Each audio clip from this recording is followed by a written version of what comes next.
Assalamualaikum warahmatullahi wabarakatuh. Hari ini kita akan bahas materi tentang gelombang stasioner. Nah, gelombang stasioner adalah gelombang yang memiliki amplitudo yang berubah. Nah, gelombang stasioner diperoleh dari perpaduan atau superposisi antara gelombang yang datang dengan gelombang yang dipantulkan. Nah, kalau dipisahkan gelombangnya seperti ini. Misalnya ini yang merah adalah gelombang datang, setelah sampai di ujung nanti dipantulkan jadi gelombang yang biru. Nah, kemudian hasil perpaduan atau superposisi antara gelombang yang merah dengan yang biru ini, nah ini yang bawah nampaknya ya. Ini adalah hasil superposisinya. Nah, ini kita sebut sebagai gelombang stasioner. Nah, gelombang stasioner dapat kita bagi dalam dua kelompok. Yang pertama ada pemantulan ujung bebas, ya. Jadi kalau ada sebuah tali digetarkan, kemudian merambat ke sebelah kanan, setelah sampai di ujung di sini, ini ujungnya bebas bergerak naik turun.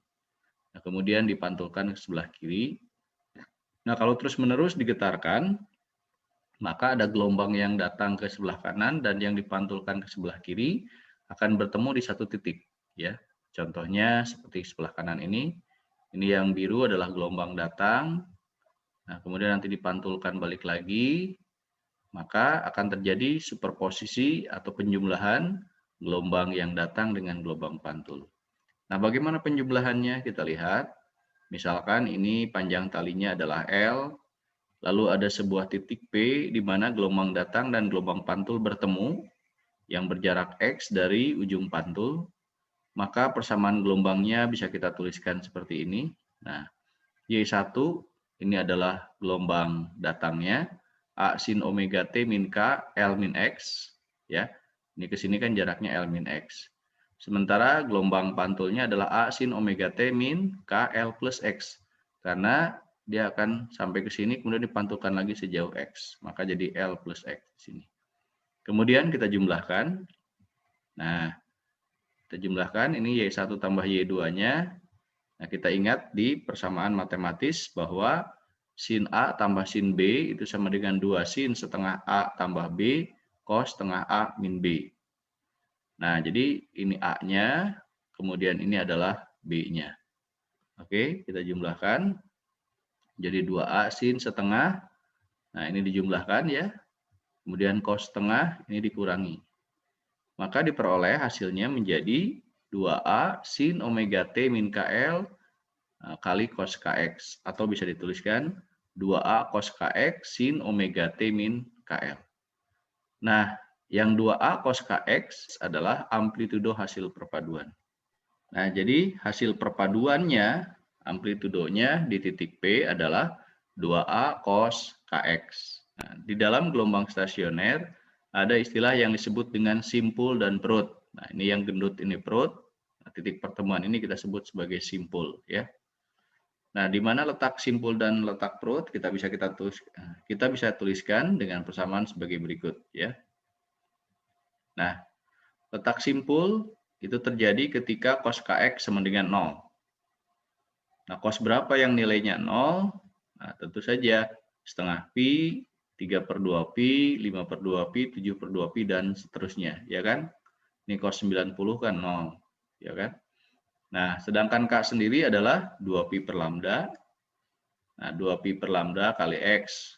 Nah, ini yang bilangan 1, 3, 5, 7 kan bilangan ganjil. Boleh kita tuliskan 2N min 1 ya, kali setengah pi.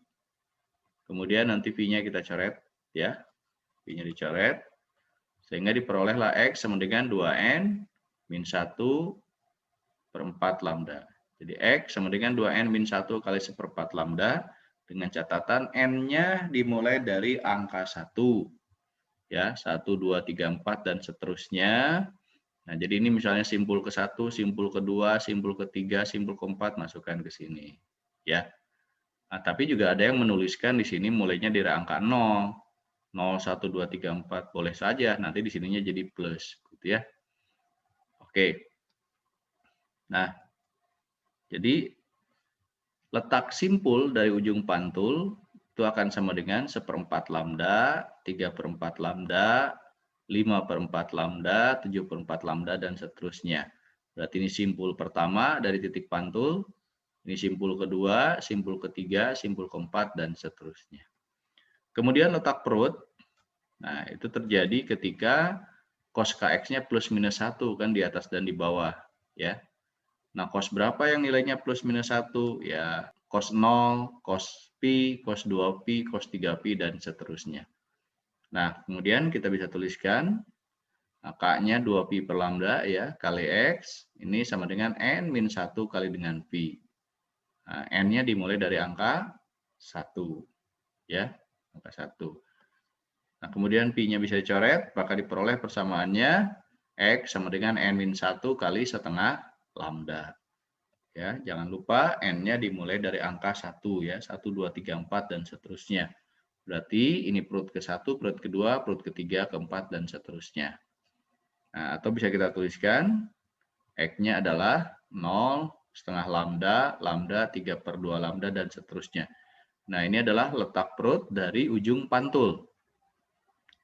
Baik, kita lihat contohnya. Nah, ini contoh soal 1 ya. Salah satu ujung seutas tali yang panjangnya 135 cm digetarkan harmonik. Naik turun sedang ujung lainnya bebas bergerak. Tentukan panjang gelombangnya jika perut ketiga berjarak 75 cm dari titik asal getaran. Letak simpul kedua dari titik asal getaran. Oke. Nah, kita lihat penyelesaiannya. Pertama ditanya adalah letak perut ketiga. Nah, kita tentukan dulu panjang gelombangnya dari persamaan perut ketiga ya. Nah, ini X sama dengan N-1 kali setengah lambda. Ya kan, ini letak perut, ya kan. Masukkan N-nya 3, ya kan. Nah, X-nya itu dari ujung pantul, sedangkan ini tadi 75 dari titik asal getaran. Maka X-nya menjadi L min X. Nah, ini kan, ini L dikurangi dengan 75. Ya, X-nya itu L dikurangi 75, karena dari titik asal getaran ini 75-nya, bukan dari titik pantul ya. Jadi 3, N-nya min 1 kali setengah lambda, maka diperoleh lambdanya adalah 60 cm. Kemudian pertanyaan yang kedua, letak simpul kedua. Nah, ini kita tuliskan X sama dengan 2N min 1 kali 1/4 lambda. Lambdanya kan sudah ada 60 cm ya. Masukkan.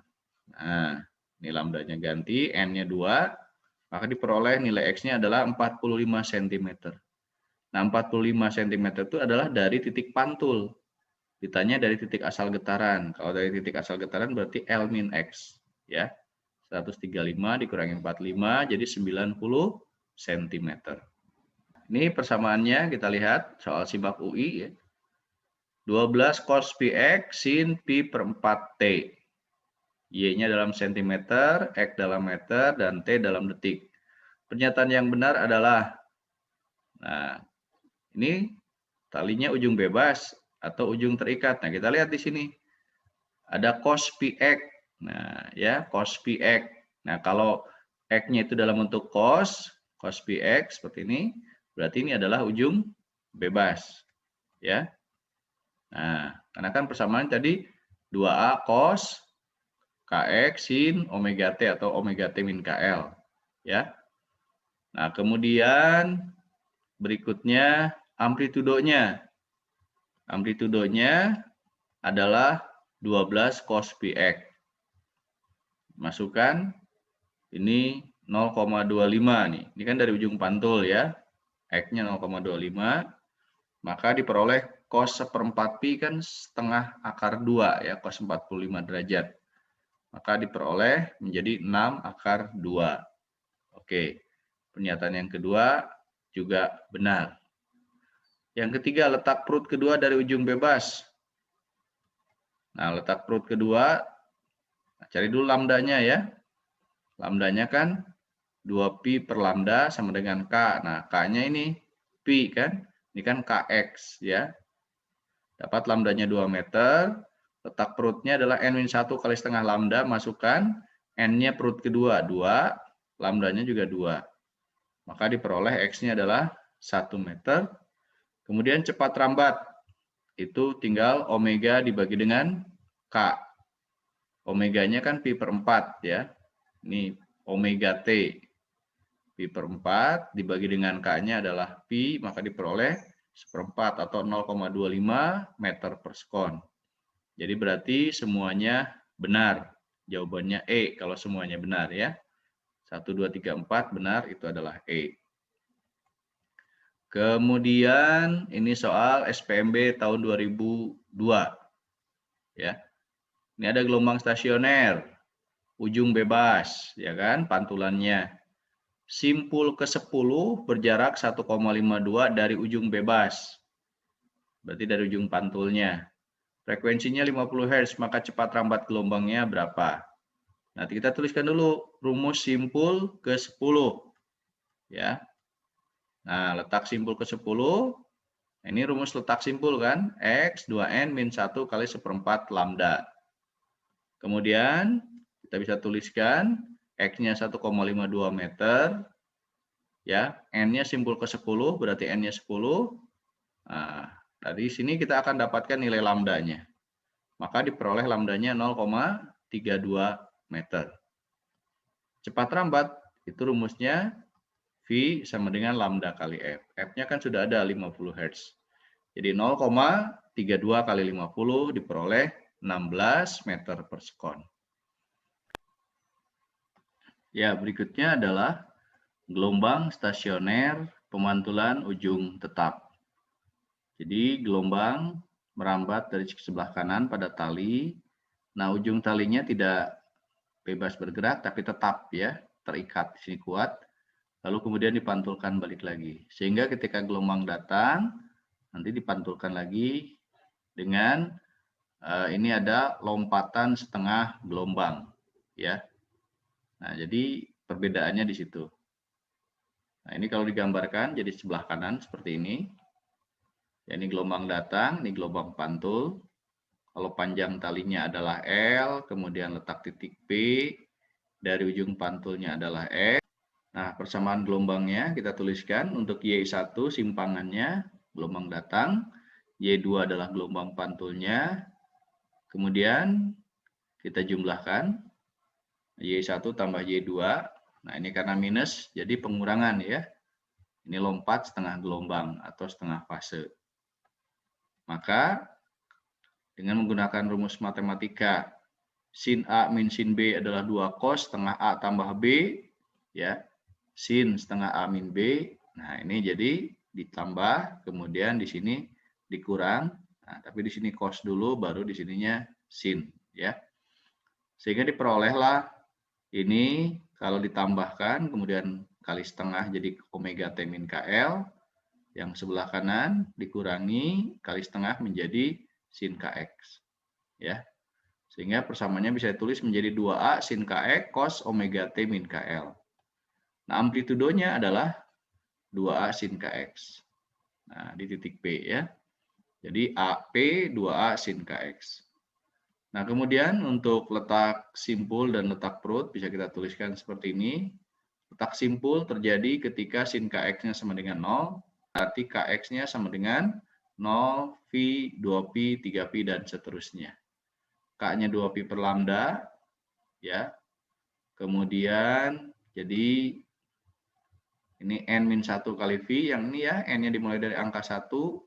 Maka diperoleh X-nya adalah N-1 kali setengah lambda. Ini letak simpul dari ujung pantul. Ya, N-nya bilangan dari 1, 2, 3, 4, dan seterusnya. Nah, sehingga diperolehlah X-nya adalah 0, setengah lambda, lambda, 3/2 lambda. Nah, itu letaknya dari titik pantul. Kemudian, kalau letak perutnya terjadi ketika sin KX-nya sama dengan plus minus 1, ya. Nah, karena maksimum. Kemudian, plus minus 1 itu terjadi ketika sin-nya bernilai setengah pi, 3/2 pi, 5/2 pi, 7/2 pi, dan seterusnya. K-nya jadi 2 pi per lambda kali X, ya. Kemudian ini kan 135 bilangan ganjil, jadi 2N min 1 kali setengah V. Nah, N-nya dimulai dari angka 1 ya. Maka X diperoleh 2N min 1 kali 1/4 lambda, atau dengan kata lain X-nya adalah 1/4 lambda, 3/4 lambda, 5/4 lambda, 7/4 lambda dari ujung pantulnya. Kita lihat contoh soalnya nomor 1. Nah, seutas kawat yang panjangnya 144 cm diletakkan horizontal. Salah satu ujungnya digetarkan harmonik naik turun dengan frekuensi 1/8 Hz dan amplitudo 16 cm, sedangkan ujung lainnya terikat. Getaran harmonik tersebut merambat ke kanan sepanjang kawat dengan cepat rambat 4,5 cm per sekon. Tentukan letak simpul keempat dari titik asal getaran, lalu letak perut ketiga dari titik asal getaran. Oke, kita lihat pembahasannya. Nah, pertama kita tentukan dulu lambdanya. Ya, lambda itu kan V per F. Nah, V-nya sudah ada ini ya. F-nya ini ada 1/8. Diperoleh 4,5 dibagi 1/8, 36 cm. Letak simpul keempat. Nah, letak simpul rumusnya kan X sama dengan N-1 kali setengah lambda. Simpul keempat berarti N-nya 4 dan lambdanya 36. Kita masukkan 4 min 1 setengah kali 36. Diperoleh X-nya 54 cm. Nah, ini dari titik pantul. Kalau dari titik asal getaran, ya panjang tali dikurangi dari X. Ya, diperoleh 90 cm. Kemudian letak perut ketiga dari titik asal getaran. Oke, nah ini adalah letak perut dari titik pantul. 2N min 1 kali 1/4 lambda. N-nya 3, lambdanya 36. Kita masukkan. Ya, maka diperoleh nilai X-nya adalah 45 cm. Kalau dari titik asal getaran berarti 144 dikurangi 45 jadi 99 cm. Ya. Oke, selanjutnya kita masuk ke contoh soal yang kedua. Ya. Nah, ini adalah soal ujian masuk perguruan tinggi tahun 2012. Nah, kita lihat kalau ini ada sin KX, berarti ini adalah ujungnya ujung tetap. Ya. Nah, kita lihat nih pernyataan 1 betul atau salah ya. Pernyataan 1 betul atau salah. Pada X sama dengan 2,5 cm, amplitudonya minimum. Kita lihat. Masukkan nih X-nya ke sini ya. X-nya ke 2,5, maka akan diperoleh sin berarti 2,5 kali 0,2 menjadi 0,5. 0,5 pi itu 90 derajat. Sin 90 kan 1. Berarti diperoleh nilainya 10 cm. Berarti bukan minimum tapi maksimum. Kalau minimum kan 0 ya. Amplitudonya berubah-ubah. Amplitudonya itu berubah tergantung pada nilai X-nya ya. Nah, jadi dari persamaan ini tergantung dari nilai X-nya. Jadi pernyataan yang kedua adalah salah, bukan tetap tapi berubah. Kemudian dapat memiliki harga 0, bisa kalau sin-nya sama dengan 0 tentu saja, ya. Kan amplitudo minimumnya 0. Jadi kalau nilai sin-nya adalah 0. Kemudian berikutnya adalah frekuensi. Nah, dari sini nih, ini kan omega T ya, omega T. Omeganya 2 pi F. Nah, jadi 80 pi sama dengan 2 pi F, maka F-nya adalah 40 Hz. Kemudian contoh nomor 3. Nah, ini juga sama, diambil dari soal SIMAK UI tahun 2011. Nah, kita lihat ini, sin KX, berarti ini adalah ujung tetap.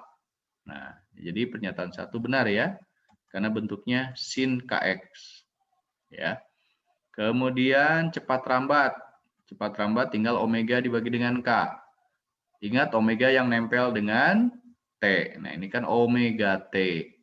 Ini KX, maka ini 5 pi per 10 pi per 3 dapat 1,5 meter per sekon. Oke, pernyataan 2 benar. Kemudian amplitudo di titik X 75. Nah, tinggal kita masukkan ini, X-nya ganti dengan 75. Oke, maka diperolehlah 0,75 kali 10 pi per 3 itu 2,5 V ya. Nah, maka diperoleh sin 25 V itu kan sama dengan 1. Berarti ini 0,12 meter. Yang keempat, simpul kedua. Nah, simpul kedua itu rumusnya N-1 kali setengah lambda. Ya, cari dulu lambdanya dari K. 2pi per lambda ya. Itu 10pi per 3 dapat lambdanya 3/5. Ya kan, ini Kx ya, ini K-nya. Oke, masukkan lambdanya 3/5, N-nya simbol kedua berarti N-nya 2. Oke, maka diperoleh 2 min 1 setengah kali 3/5 diperoleh 0,3 meter. Jadi pernyataan yang keempat salah. Jadi yang pertama benar, ya. Yang kedua benar, yang ketiga benar, yang keempat salah. Jadi kalau 1, 2, 3 benar, jawabannya adalah A. Demikianlah materi tentang gelombang stasioner. Nah, terima kasih atas perhatiannya. Jangan lupa like, share, and subscribe. Semoga bermanfaat. Sampai jumpa lagi di materi berikutnya. Terima kasih atas perhatiannya. Wassalamualaikum warahmatullahi wabarakatuh.